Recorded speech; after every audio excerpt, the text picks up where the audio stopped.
Live from the KLPR studios, it's time for Bringing the Heat with Vida Cabrera, Trinity Law, Kade Moore, and Elijah Mosier.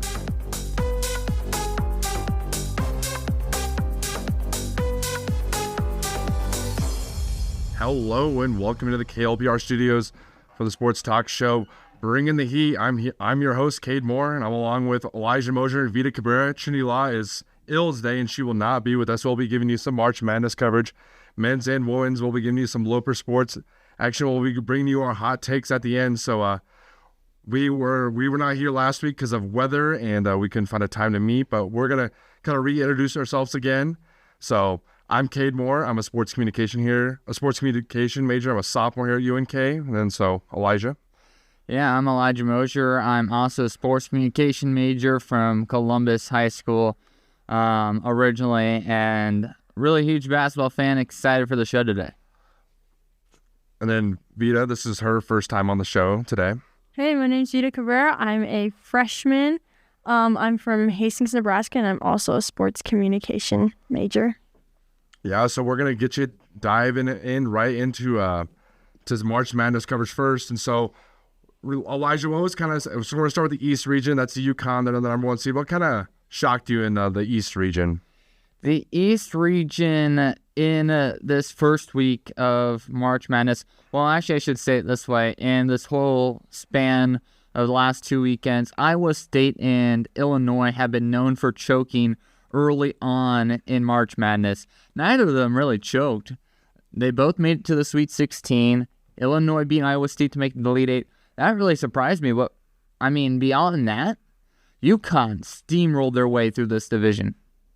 Yeah, I agree. I don't see, seeing UConn just absolutely dismantle Illinois was kind of a shock to me, but I feel like more of a shock to me was how they beat San Diego State by 30 points. San Diego State is really good on defense, and they allowed 82 points, and that kind of shocked me, in my opinion, out of the East region. Was just UConn. Yeah, I'm with you. It's just UConn just absolutely just destroying the field. And I think they only trailed by a total of like 30-some seconds. I'm not sure the exact figure. I couldn't find it earlier when I was looking for it, but I mean that's impressive. Yeah, that's pretty insane to me. That was the same thing with Clemson, too, when they were in the region below. But they trailed about the same amount, but ended up losing to Alabama. But UConn, that's just dominance. That's never seen before in this tournament like that. Yeah, I mean, other things like we mentioned it a couple weeks ago. I was high on Auburn. You were high on Auburn.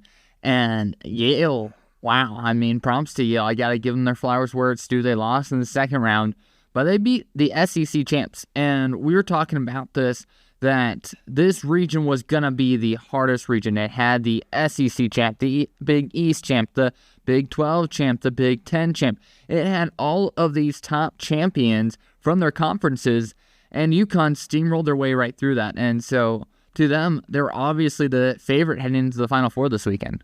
Yeah, I agree with UConn. They got a tough matchup. I would say this would be their toughest matchup. If Alabama can play defense, Alabama could be the team that could upset UConn in the Final Four here. Most definitely. I mean, I wouldn't put it past Alabama because one of the things that UConn's done a really good job of is playing defense, and Alabama knows how to score points, so time will tell.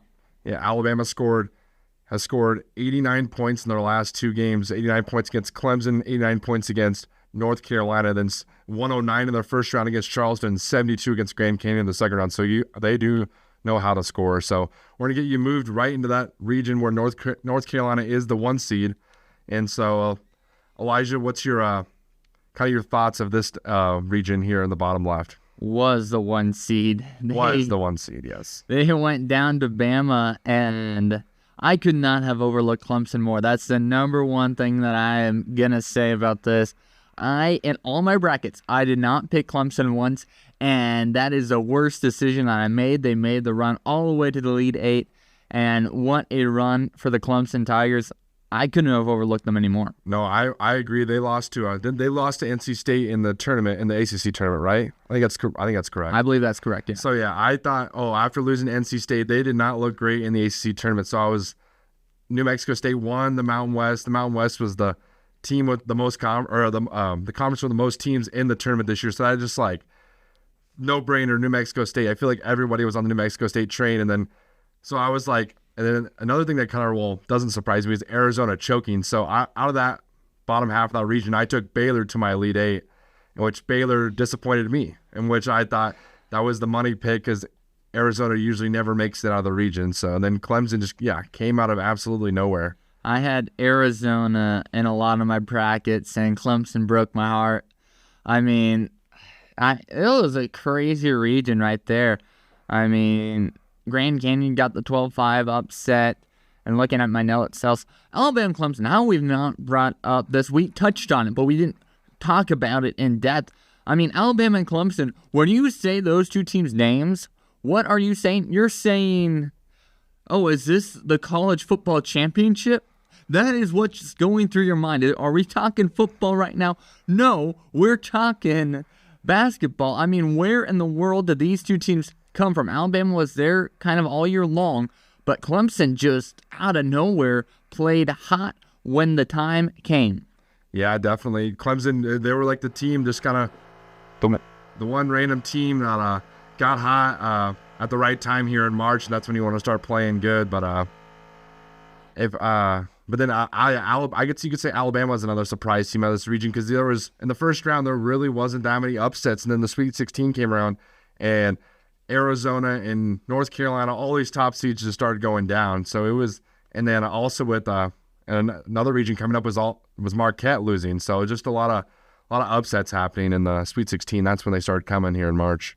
Without a doubt, and I mean, cannot say this enough.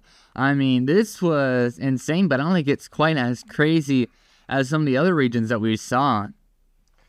Yeah, there was start moving up into the top right region where Houston was the one seed. So I feel like the pretty obvious one here, what the surprise was. But Elijah, what's your reaction to this one? I was right. I said in years past, when Coach K has not had a great Duke team, they surprise people in the tournament.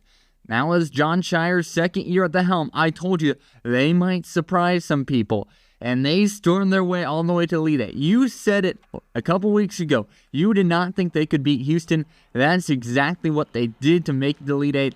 They got upset by the biggest story of this entire tournament in DJ Burns. I mean, he's the hottest DJ on the block right now. But, I mean, how about Duke? They made it happen when people didn't think they would. Got to give them my flowers before I go talk to NC State. And I didn't even bring up Jack Golke in Oakland. I mean, this region brought it all. Yeah, Duke was definitely a shocker to me. Like, the Vermont game didn't really surprise me. I figured they would get out of that first round. But then the dismantling of James Madison, 93-55, that's a score that shocked me. And then They played the perfect game against Houston. When Houston struggles to score on offense, they can't win. They're always super consistent on defense. And then with Jamal Shed, their star point guard for Houston going out, really kind of messed up their chances in that game. But Duke played the perfect game against them. Played really good defenses to knock out Houston. But I do enjoy watching DJ Burns play basketball, and with DJ Horn too. They had the little segment before their game against Duke, calling them the DJ booth. I mean, I could spend a whole hour talking about this region on its own. I mean, I'm going to start off with Oakland beating Kentucky. I mean, how about that performance from Jack Golke? He had 10 3-pointers. He didn't shoot a single two of the entire game. That was impressive stuff. And you know what's the great thing about this is he got NIL deals after beating Kentucky. And that's so cool to see that it finally happened. And now let me pull up a tweet that I saw here earlier today from Craig Doherty. He was a head coach at Emporia State this last year before he took a job at Houston Christian. But what it happens when the Cinderella teams win in March Madness, their admission applications increase dramatically. Florida Gulf Coast, on their Sweet 16 run, their applications increased 27.5%. Butler's applications after reaching 2 Final Fours nearly tripled. George Mason's inquiries went up 350% after beating Villanova in 2011. Imagine what this can bring to Oakland now that Jack Golke got him a win over John Calipari's Kentucky squad. Yeah, it's a big win for their program. A lot of these schools like that, the upset, their enrollment goes up. So Oakland, I bet I think I saw a stat where Oakland's enrollment is smaller than UNK's, or it's around the same, which I thought was really interesting. And then I saw they showed Oakland's basketball arena compared to Kentucky's basketball arena, and same with Duquesne and BYU, and the differences in their arenas is just insane. How such a small school in basketball can defeat a monster like that. You know the difference between Oakland and UNK? Oakland's basketball team has more than 2 players on it right now and has a basketball coach. That's a big difference between Oakland and UNK right now. We'll talk about Lopers a little bit later. I got some coaching news to wrap up on that. But I mean, Oakland just have to give them that. Kentucky, keep John Calipari. What he does is develop NBA talent. He's not known for really giving you championships. He's known for developing NBA talent and getting them ready for the next stage. This team, I said it 2 weeks ago, this team never really gelled, and it showed that against Oakland. But I want to shift gears, and I do want to say that NC State was incredibly talented. I'll talk more about them in the Final Four, so I'll just touch on them for now. But what they've done, winning 5 games in 5 days at the ACC tournament, and then turning around and winning 4 games in 2 weekends, they've won 9 straight games. It has been impressive for NC State. And then Wisconsin, I didn't think they were going to lose to James Madison. I thought Chucky Hepburn was going to be too mad. He wanted this win. But James Madison, they played really well until Duke came storming by. Yeah, that was a surprising score to me. But NC State, when they went and played 5 straight games in their conference tournament, then went right back and played their first 2 round games the following. I think it was the Thursday, Saturday, and so they played 7 games within 10 days, which is just insane to me. And then they come out, get a break for the Sweet 16, and they defeat number 2 seeded Marquette, and then they go beat Duke. So it's just incredible to see. You could say they're the Cinderella story, even though they were the ACC champs this year. And I gotta say, we gotta bring this up. I mean, I don't know how. I didn't watch this game, but for Nebraska, still the only Power 5 conference team without a March Madness victory on their resume. I thought this year might have been the year for them. They were looking good. But, I mean, what happened, Kade? I assume you watched the game. Yeah, I did watch. It was a frustrating game to watch as a Nebraska fan, but as a team like Texas A&M, they shot 28% from 3 the whole year, and then they come into this game and shoot 56% on the year. So I kind of knew from the start it was just a bad draw for Nebraska. Nebraska doesn't really have that rim protector. You could say Josiah Alec was our rim protector, but they didn't have like a big, imposing 7-footer to defend the lane and get rebounds, because with Texas A&M being the number 1 offensive rebounding team in the country, it was just a bad draw for Nebraska. And when a team like that shoots 28% from 3 and then comes out and just makes everything, it was tough for Nebraska because they could score. It was just a little disappointing on the defensive end for Nebraska. But Texas A&M definitely showed that they were a good team in the second round matchup against Houston, coming back down 10 with a minute 30 left and forcing overtime, but still losing by 5. But it was tough draw for Nebraska, I would say. But I think this team could still be another team that can make it to March next year again. Yeah, that's all I kind of got on the South region for now. But, I mean, yeah, couldn't bring up Nebraska. Yeah, that's something that I kind of wanted to forget about, so I just didn't even look at it. But now looking at the Midwest region, with Purdue as the 1 seed in this region.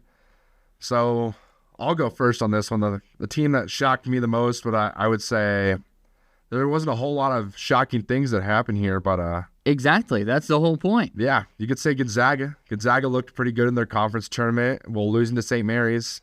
Well, why were people sleeping on Gonzaga anyway? I don't know, because Gonzaga didn't have the 31 season that they usually have every year. And it's still Gonzaga. It's still Mark Few.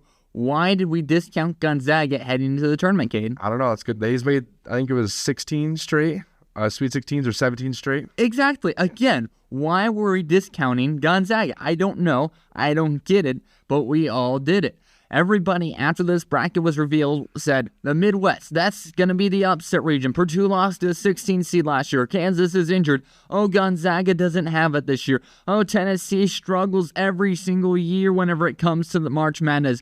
What?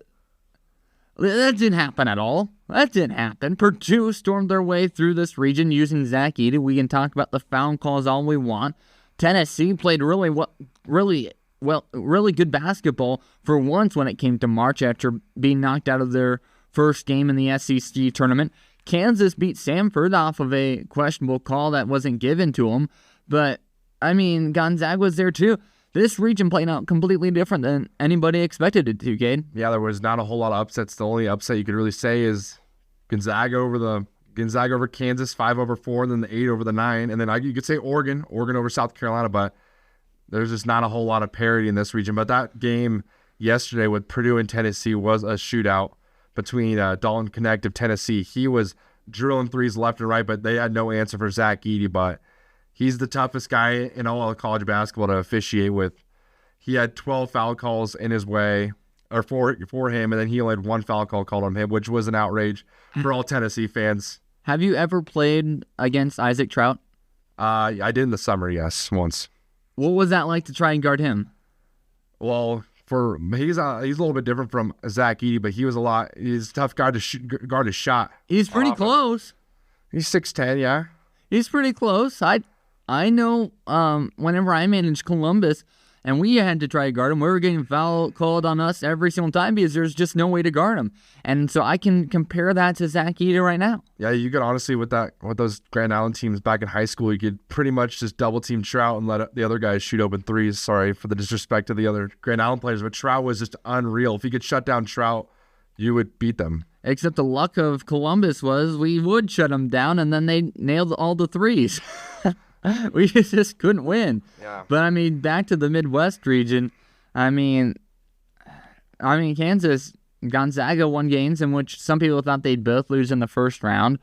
But Creighton, I want to circle this back to Creighton. They beat their old head coach in Dana Altman, but they faltered in Tennessee. They scored really effectively until they had a couple prolonged droughts. Yeah, Creighton, that was a frustrating game for them because they were up about 3 or 4 points, and then Tennessee went on a 17-0 run in the second half, which put them over the top there at the end. But I would say it was a pretty frustrating end to the season for the Creighton Blue Jays. But I think they're going to reload again next year, and they'll be just fine. They're losing Shireman, and I'm assuming they're going to lose Kalkbrenner, and then, well, he's leaving, then Trey Alexander to the draft. But if they can get Trey Alexander back, I think they can be just as good as they were this year. They won't. He's going to go to the draft. You think he's going to go to the draft? Yep. I think they'll get some transfers. They brought in Steven Ashworth. I think Greg McDermott can pull some strings. They could probably. So overall, after we broke down the region a couple weeks ago, I asked you and Trinity your overall thoughts. I asked you to pick a 16 seed to beat a 1, and I asked you who do you think the champion would be. 16 over 1, both you and Trinity went Longwood over Houston. Didn't happen, but I mean, none of the 16-1 games were close this year.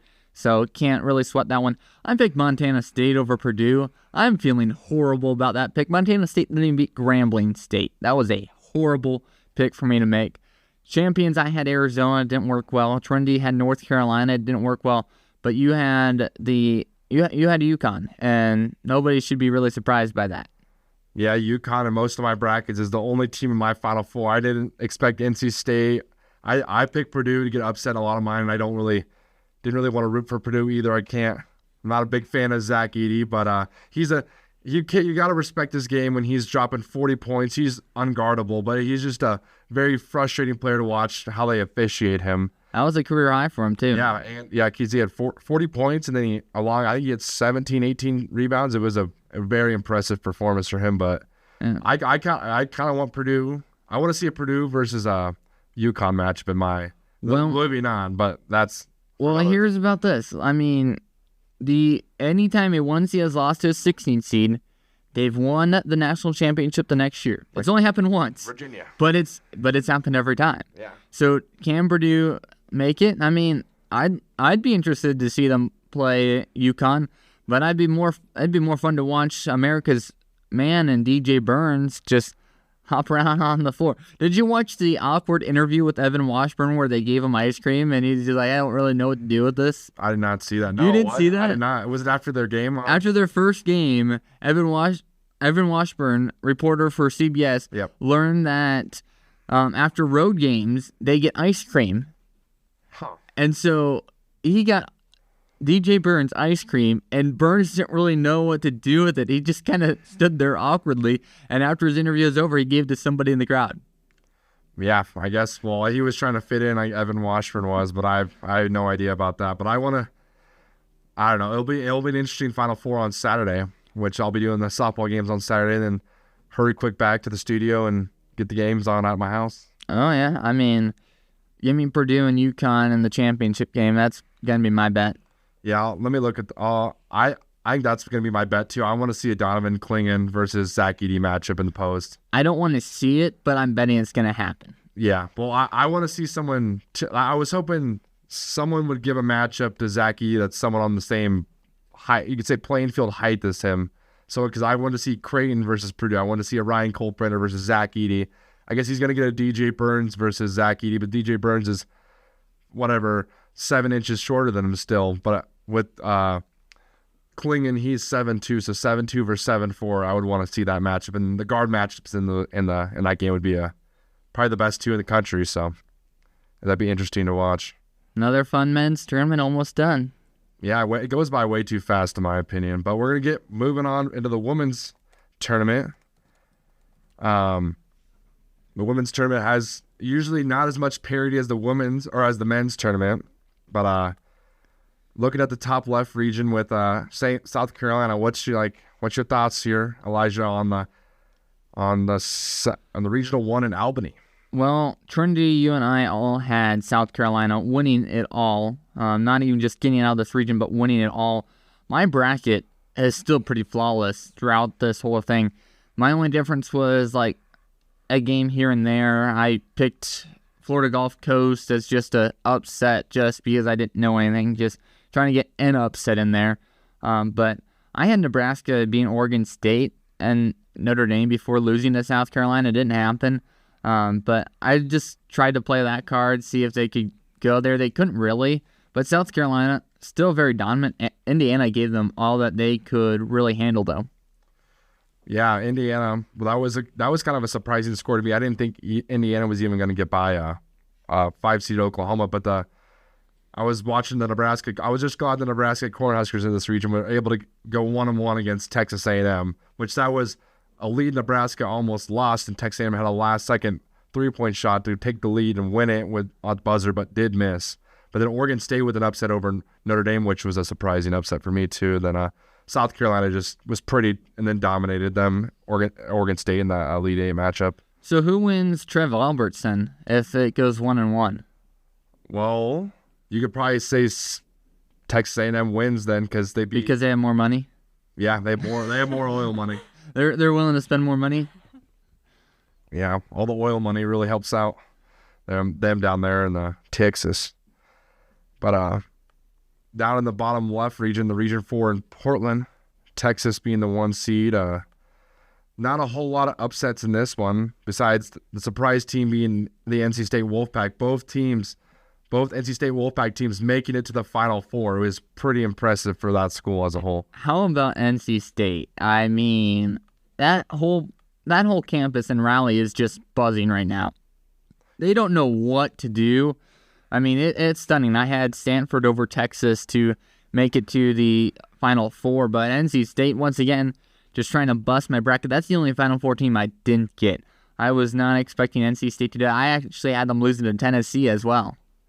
Yeah, I think I had Texas going through this region, and I had Tennessee upsetting them in the second round. So I was definitely underlooking NC State, but I will see how NC State matches up against South Carolina in that Final Four matchup on Sunday. Or it's TBD. Is it Sunday? Friday. Is it Friday? Okay. Yeah, their Final Four is Friday. And then Sunday. Yeah. Or Sunday? Yeah, their Final Four is Friday, and their championship Sunday.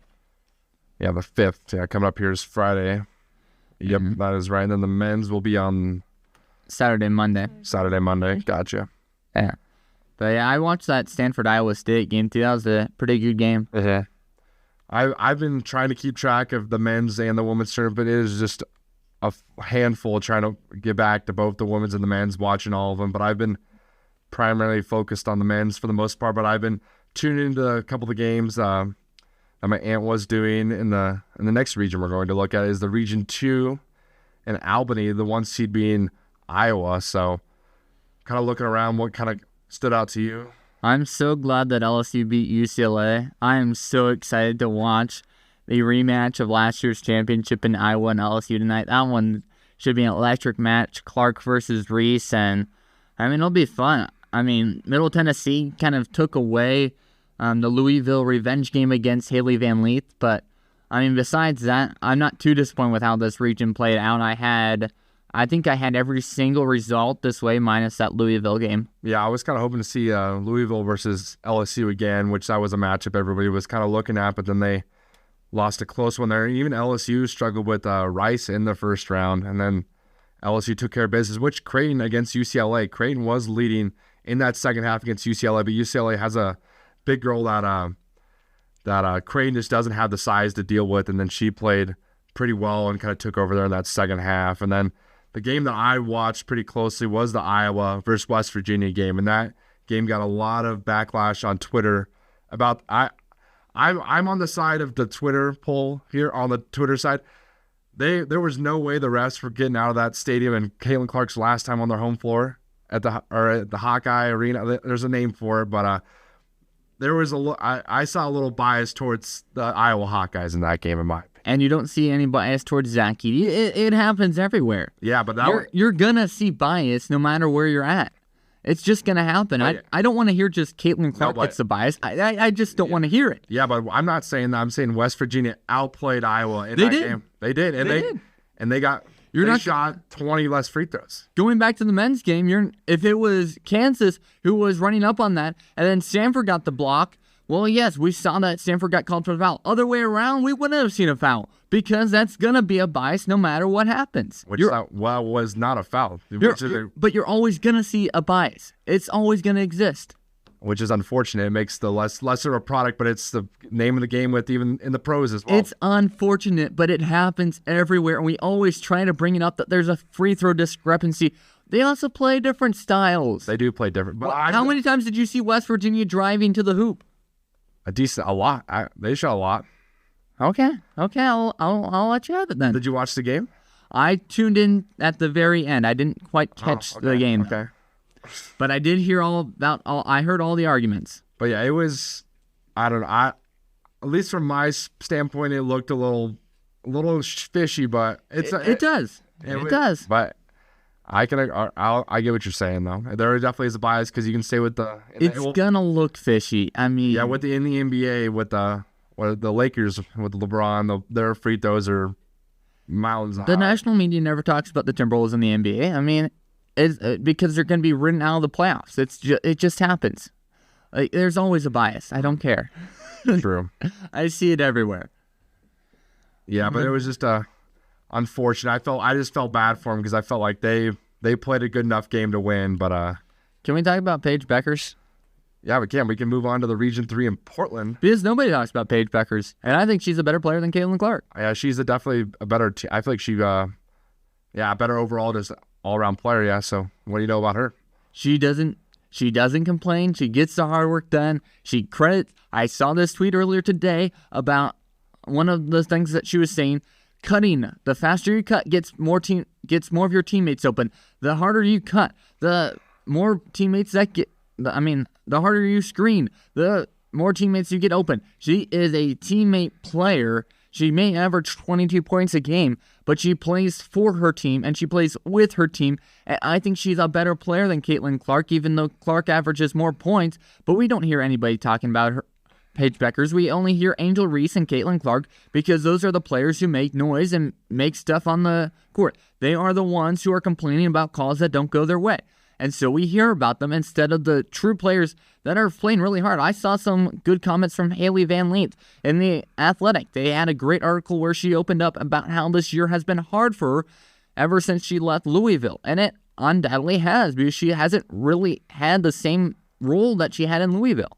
Now, I think you could also direct that back to the coaching staffs of UConn, which Gino Auriemma, like he's usually he doesn't get on the refs, I feel like, as much. He's a pretty even-keeled guy, but I feel like he gets on his players more than he gets on the refs. So I feel like that's kind of a direct reflection of Paige Beckers. And then with Juju Watkins of USC, I think that this day is probably one of the biggest days in women's basketball. It is. Ever. Or you could honestly say ever in a really long time with this USC UConn matchup with Juju Watkins and Paige Buchers playing against each other. Then Caitlin Clark, Angel Reese, Flau'jae Johnson, and Kate Martin playing against each other in the other game. It's a big day for women's basketball today. Your aunt calls this on Twitter a likely historic day in women's basketball. Wow. Great minds think alike. I didn't even see her Twitter. I saw that tweet before we went on, and I was like, I'm bookmarking that to bring up on the show, but I don't mean to overshadow Juju Watkins. Electric player, she decided to stay home and build a program at Southern California. And I mean, if it wasn't for Paige Beckers, I mean, I'd honestly love to see USC and UConn being in the Final Four. We don't get to see that, but I mean, I wish both these teams were Final Four teams. Are so easy to like. Yeah, both. I feel like it's the game on the bottom is definitely the teams that like you want to see a good matchup. I feel like a lot of people with a more media hype against with Iowa and LSU, they have a lot more hate that comes towards them. So maybe people are thinking that's more of a lose-lose. They don't want either team to win. So maybe in the next game, more people are going to be on UConn or USC to beat LSU or Iowa. Yeah, very quickly, I'm going to say this. I got South Carolina beating NC State, and then I have both Iowa and UConn winning tonight. I haven't changed that, but I actually changed my championship pick just to be a little bit different, and I'm going to pick UConn over South Carolina on Sunday. That's definitely, you can see something happen with Gino Auriemma. I still have South Carolina over NC State. I have Iowa beating LSU. Then I have UConn over USC. And then I think Iowa's going to play South Carolina the championship, but South Carolina's going to get it done this year. So, yeah, that's going to wrap up our NCAA tournament for men's and women's coverage here on the Bring in the Heat sports talk show. So we're going to be getting you Loper sports action coming up next here on 91.1 KLPR. I don't know how I'm going to make it through the week. I don't get paid until Friday, and I don't have enough money for groceries. Between 22 and 30% of college students suffer from food insecurity. That means they don't get enough to eat on a daily basis. UNK has the Big Blue Cupboard. It's in the Office of the Multicultural Affairs in the Nebraska Student Union. Food and hygiene items are available to all students as often as you need. They even get donations from Panera and Starbucks. Plus, any donations are welcome from the Kearney community. The Big Blue Cupboard is here to help. For more information, go to unk.edu. That's unk.edu. The Freshman 15 is real. You start college and you are rules-free without parents around. It's not easy being on your own, especially when you don't know how to cook and there's drive-thrus on every street. Rather than buying simple things like salad mix or sandwich ingredients, you decide a burger and fries are the better solution. Nutrition is a key factor with your physical and mental health. Eating a balanced diet will help your brain and body stay healthy. Put the greasy foods to the side and start eating right. You will feel better and so will your grades if you eat healthy and take care of your brain and body. For more information, visit myplate.gov.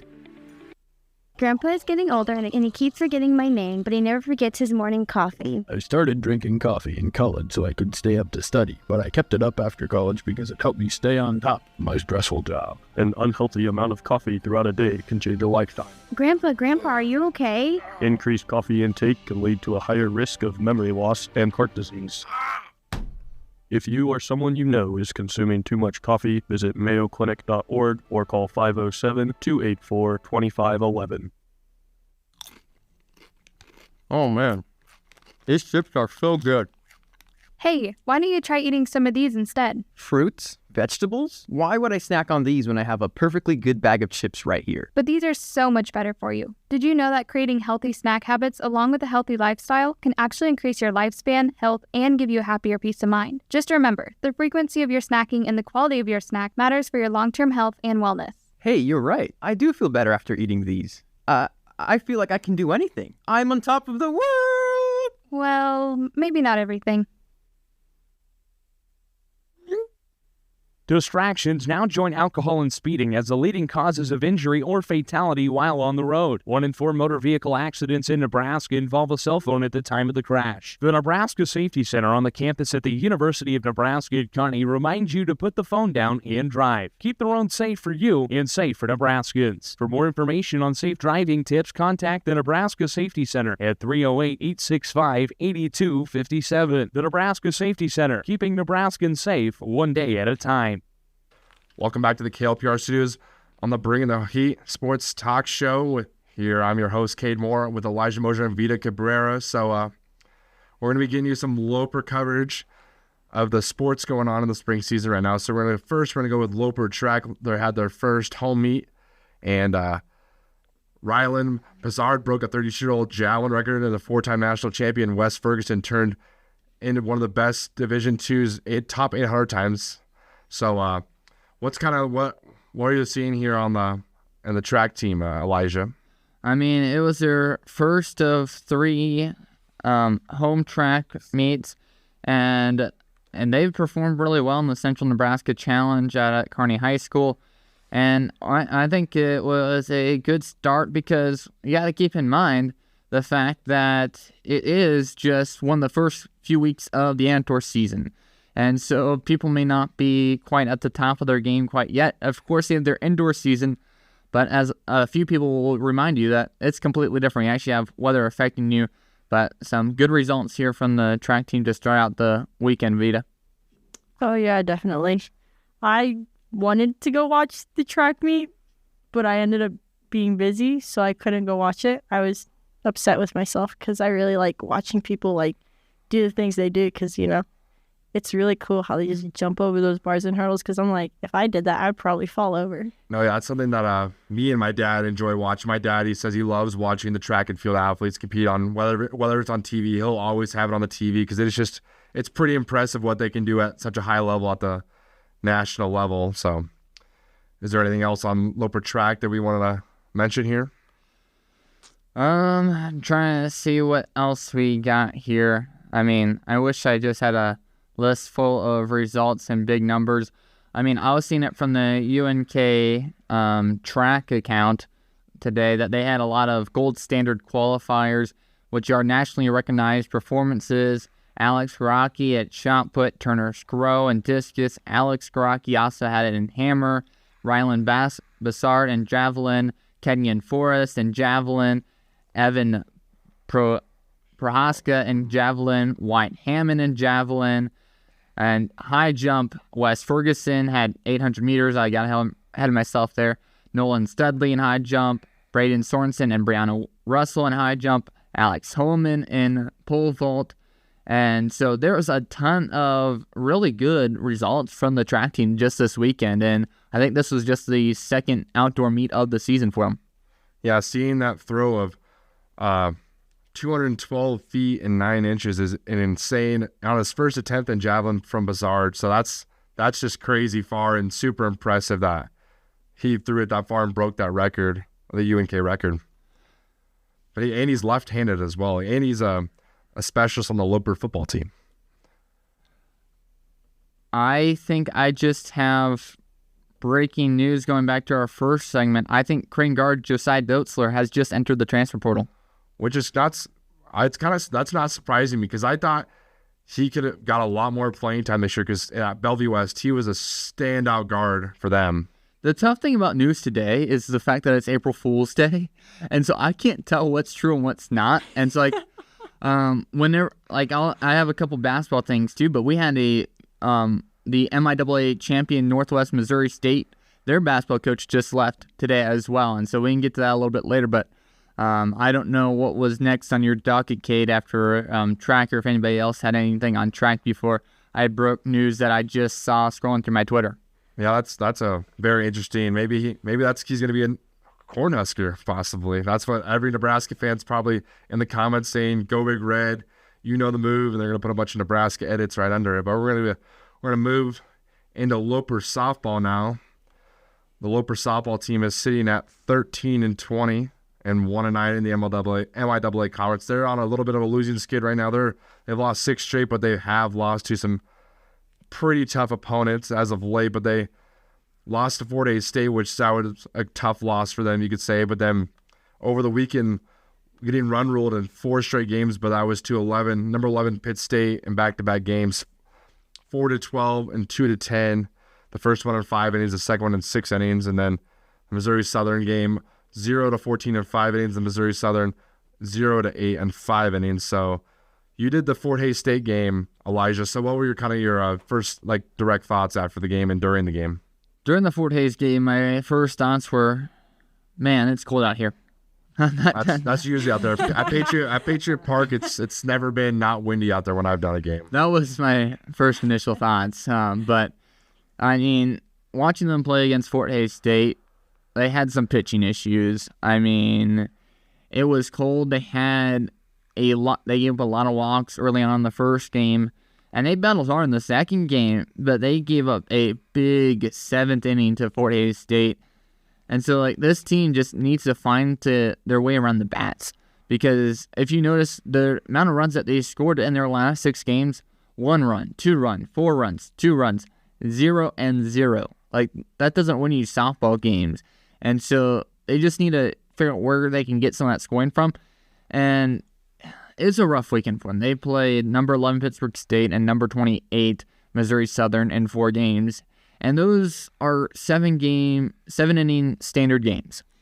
And the run rule is 8 runs after 5 innings. They ended up playing 21 of 28 innings. And that's a rough weekend.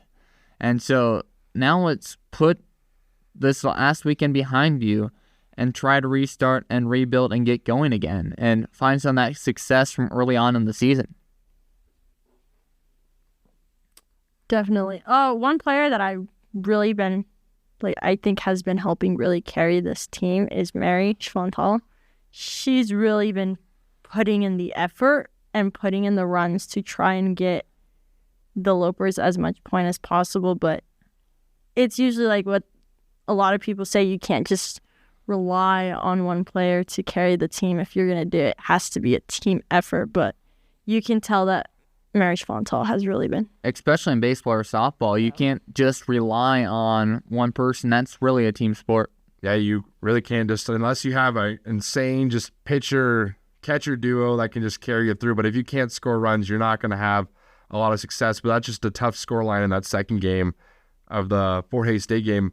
It's 3-2, down 1, going into the 7th inning, and then allowing 6 runs in the last inning is just really a gut-wrenching, like punch in the gut. Just when you're in the game, you got a chance to win, get that monkey off your back, get a win, and then just get a little unlucky there for them. But they'll see what they can do. Of course, we got two of their doubleheaders this weekend on Friday, 12 and 2 o'clock, right here on 91.1 KLPR. The Loper hosting number 24 Washburn, and then on Saturday at 1 and 3 o'clock from Patriot Park, again right here on 91.1 KLPR, the Lopers will take on Emporia State. So a couple doubleheaders here for you on 91.1 KLPR, the exclusive home to Loper softball coming up this weekend. Yeah, and then UNK is going to look back or try and get back on track in those games. So they need to get some momentum because if you can get some players some runners on the bases and get some runs across the home plate, it's just that builds momentum for a team. And if they can't do that, they're not going to be very successful moving on in this MIAA slate. But we're going to be getting you moving on to Loper tennis. So, Elijah, you want to get us started on Loper tennis? Yeah, this last weekend, the Nebraska Kearney men upset number 47th ranked Emporia State 4-3. And so I believe this should be the same as high school. You play 4 single matches and 3 doubles. And so obviously the Lopers won 4 of them. And then the women blanked the Hornets 7-0. And this took place Friday afternoon at Harmon Park. And so that was the home finale for the men, who are now sitting at 11-6, 3-1 within the MIAA. And for the women, they're now sitting at 11-3, 2-0 in the MIAA, and will return to Harmon on April 13th to take on Missouri Western. Great weekend for them. I would try and attempt to pronounce some of these players' names, but most of them are international, and it would not work well, and I don't really want to butcher them. But very successful tennis, of course, getting men's tennis back here at UNK. It's great to see that off to a fast start already. Yeah, it's great to see. It's great to see that also with the new tennis center that they just built recently, and then I'm having some successful tennis teams playing there is pretty cool for the community of Kearney, because they do actually pull some decent crowds to go watch their tennis matches, and I've heard of some students going and heading over there and using the tennis center, so that's pretty cool for the city of Kearney and UNK as a whole. How big is it for the city of Kearney? Well, there are JV Kearney High School games taking place there today. That's how big it is for the Kearney community. And so the Ernest Grundy Tennis Center, it also hosted a national tournament too. So state-of-the-art facilities, and I mean, I don't want to make this all about their facilities and what they brought to the table, because they actually had some success on the court this weekend. It's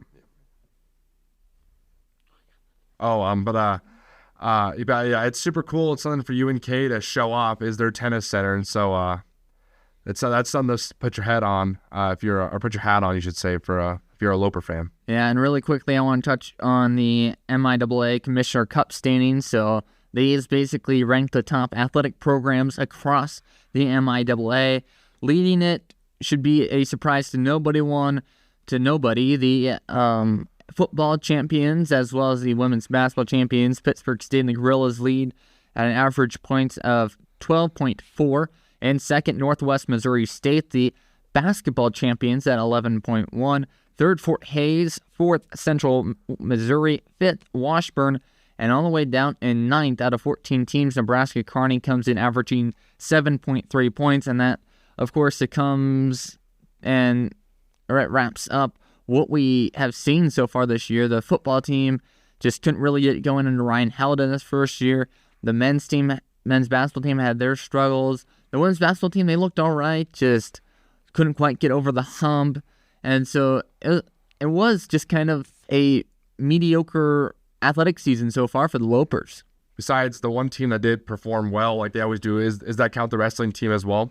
Yeah, that finished third at the NCAA Division II Nationals a couple weeks ago. Yeah, so you had the wrestling team being pretty solid. Volleyball was solid but then the football team and the men's basketball team just kind of hold everyone back. But I'm interested to see who if Ryan Held can get it turned around here for the Lopers here in his second year, and then whoever UNK finds to get a coach, because there's plenty of talent in the transfer portal right now to bring in players, which I've seen all across Nebraska coming out of these smaller NIAA schools, and then kind of some players at Division Ones that weren't getting as much playing time. So hopefully they can get a guy that can distill a culture into this basketball team. So here is the other notes of interest as far as the college game goes in MIAA news. The big news coming out of the MIAA today, Ben McCollum, previous head coach at Northwest Missouri State. I've had this confirmed from multiple sources, as much as April Fools nearly got me on this one during our break. But he is actually headed to fill the hole left at Drake, left by DeVries, who went to West Virginia. So, well-earned honor for Ben McCollum. He has done a tremendous job with Northwest Missouri State year in and year out. Definitely earned that one. Macy Bryant, we talked that there could be a couple transfers for the women's team. Well, Macy Bryant is one of those. She's headed to Hastings College. Best of luck to her over there.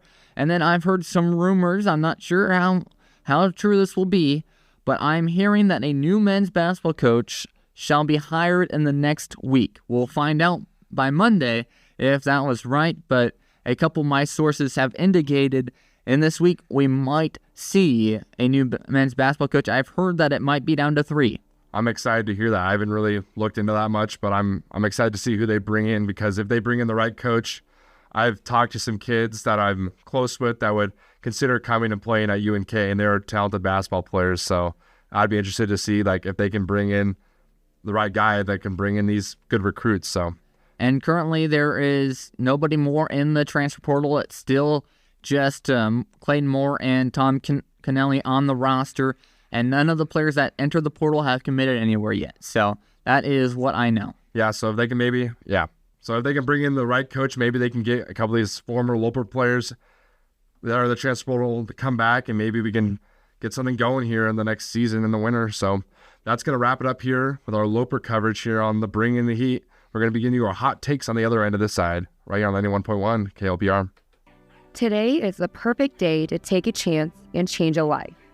Being greeted by an animal every time you wake up or come home is very rewarding. By going to Kearney Animal Shelter today, you can meet a loving animal and give them a second chance that not only changes their lives, but changes yours.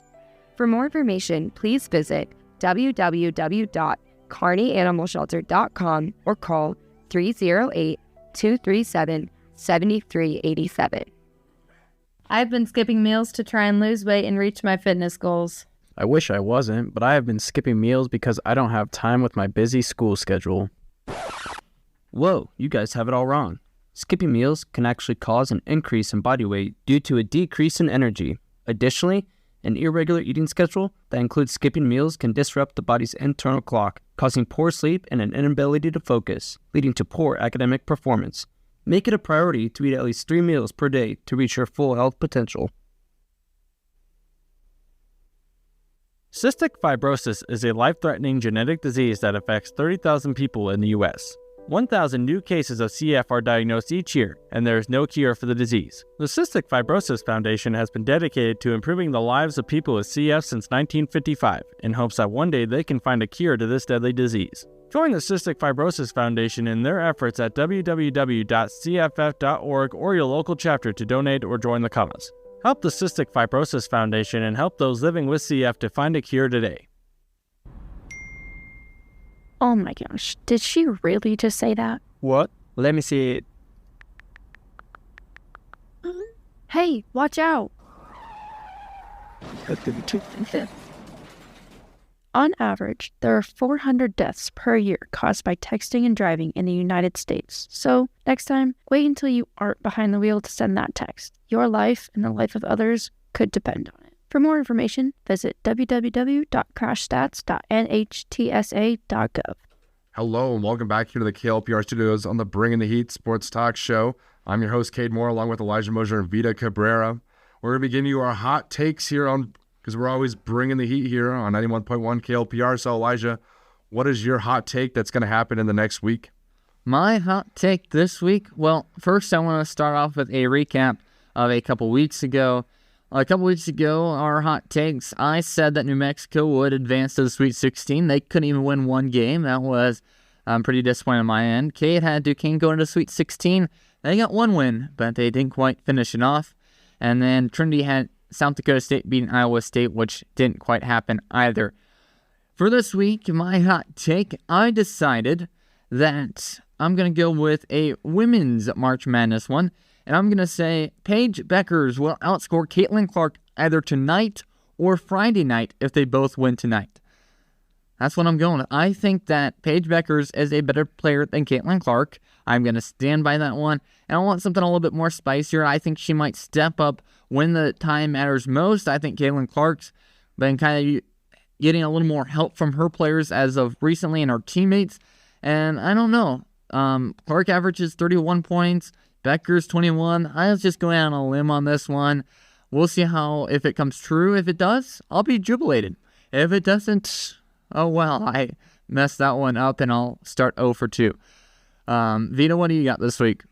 I got that for soccer, CF Monterrey wins the game against Inter Miami this Wednesday, and that Luis Suarez plays more than Leo Messi, because let's get it straight, Monterrey has won more games than Inter Miami, because Inter Miami still has one draw, and currently in CONCACAF they are ranked number 1, while Inter Miami's ranked number 4.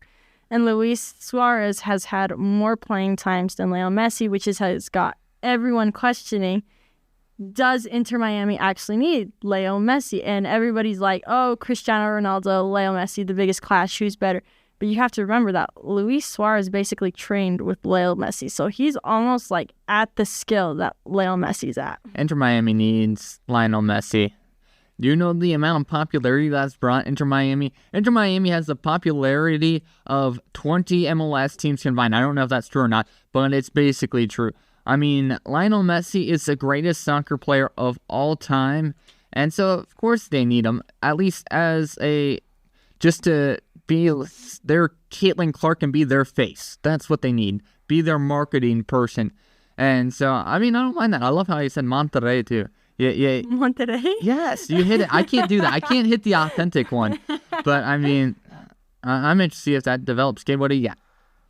Well, on to what Vida is. I'm going to talk about that first because they have Lionel Messi, Luis Suarez, Sergio Busquets, and Jordi Alba. So that's like an all-star team in the MLS. It's really, they have all 4 of those guys that are healthy. They're easily the best team in the MLS. Are going to be a tough out for sure, but that'll be an interesting game for sure for them. But Lionel Messi, he does not just score goals for his team. He creates chances on the offensive side of the ball for his team and racks up the assist in the MLS. But my hot take is that I said Iowa will beat LSU by double digits, and I'm saying that Caitlin Clark and Iowa is going to get the revenge against Angel Reese and Flajay Johnson and Kim Mulkey of LSU, and then LSU's going to come out there and play. Iowa's going to come out there and play mad from last year because Angel Reese is putting it that her and Caitlin Clark don't have any beef between each other. I call, you know what, on that. That is not true. There's obviously something there, and I'm excited to see that. And that game is coming up right after our show. It's called an on-court rivalry, Kade. It's an on-court rivalry. There's some Calls it a beef. There is a beef there, and they have they're the similar teams, similar coaches. It's going to be a big. I'm going to say it's a lot of who it is. I don't know. It's going to be interesting for sure. I think the biggest statement is who's going to be the flashier coach tonight, Lisa Bluter or Kim Mulkey. That's got to be an April Fool's joke, I'm assuming, because with Kim Mulkey Werner. Well, yeah, she dresses loudly, but I mean, Lisa Bluter always makes her comments known. Both coaches are both of them are MVPs of letting their comments known and throughout the game, which gets their teams a little bit of hate from their coach, just from their coaches alone, and not just their players. And then their players' coaches all stacks on top. It's just going to be a big. It depends on the refs officiate. It could be a loud crowd there tonight, I'm assuming, and got to be a very fun environment to watch a basketball game in tonight. I don't even know how we just skipped over this, but the 3-point lines in Portland were incorrect. We got the scoop on that today. The NCAA released a statement, so I want to go over that a little bit. And so what happened was, whenever the courts are made, there is a small hole punched in the floor that indicates the center of basket during the finishing process. And so then the calibrated vinyl tape device is then placed in the hole, and it tapes the 3-point line. So what happened was that the center hole was placed approximately 9 inches from the center of the basket, causing the arc to be short of the apex than normal. So that's what happened with that, and it was the only inaccuracy throughout the entire thing. And when I looked at the numbers, because they also released the numbers of did this affect the games as well, Baylor, they shot 3 for 12 in the first half on the shorter line versus 6 for 14 in the second half. There might have been slight adjustments, but that's also you have a rhythm. It might have been shorter, but you have a rhythm. So I'd be interested to see if those were long, but it's good that we finally got information on that. Yeah, I was looking at, when I was watching that game, I was pointing out to my parents the discrepancies, but then NC State played the long way the first time, and they dominated Texas in that first half, and then they flipped, and then the shorter side, I feel like it kind of would mess up the rhythm of how far the 3-point line actually is. So I feel like it's a little bit of a disadvantage going the shorter way, you could say. But people may think that's an advantage, but from what happened, NC State was shooting better on the longer side.